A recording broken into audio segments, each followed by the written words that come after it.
What's going on, guys? This is the Red Rogue, and we're back with another episode of Taming Torghast, where I'll go over one of the numerous end-of-layer bosses in under 3 minutes. For this episode, we'll be encountering the Writhing Soulmass. This video footage was taken from a Layer 7 clear I did the week this is coming out, and at about 190 item level to give you a rough idea of the power level I had when doing this fight.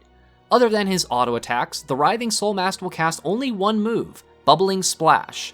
This is an AoE cast that has a 20-yard range that belches out a hit of shadow damage. However, this boss has a few more tricks up its, sleeve? Basically, when the Writhing Soulmass hits 66% health, it will spawn 2 more slimes called Bubbling Soulmass. They will have the same Bubbling Splash ability as the main boss, but with a lot less health and won't deal quite as much damage. When the Bubbling Soulmasses hit 50% health, they will spawn 2 miniature Soulmasses, whom also have the same Bubbling Splash ability, but again with even less health than the other blobs. And if that wasn't enough adds, when the main boss reaches 33% health, he will spawn 2 more miniature Soulmasses, so you'll really want to pay attention to his health percentages and the health of the Bubbling Soulmasses too.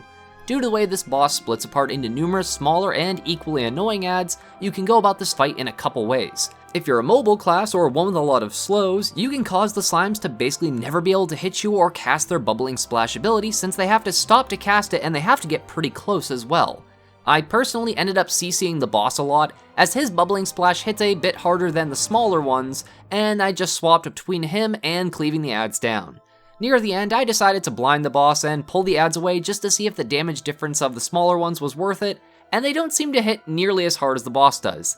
If anything, the auto attacks hit harder than Bubbling Splash overall, so if you have any magic immunities or way to reduce magic damage, you're probably better off just letting them cast, since neither the boss nor the adds can melee you while they're casting Bubbling Splash.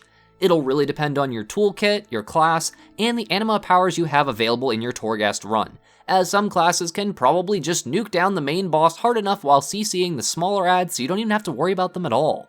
Another little pointer for you is that the adds that the boss spawns are not buffed by Unnatural Power, which is the stacking buff that all elites and bosses get, which increases their damage and movement speed by 10% every 10 or so seconds. This eventually results in the boss becoming immune to crowd control upon reaching and exceeding 10 stacks.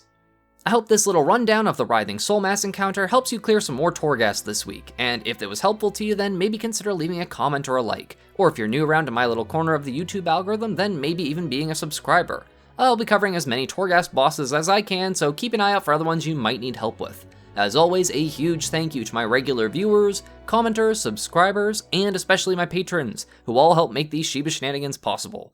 Thank you all so much for watching. This is the Red Rogue, and I'll see you guys around.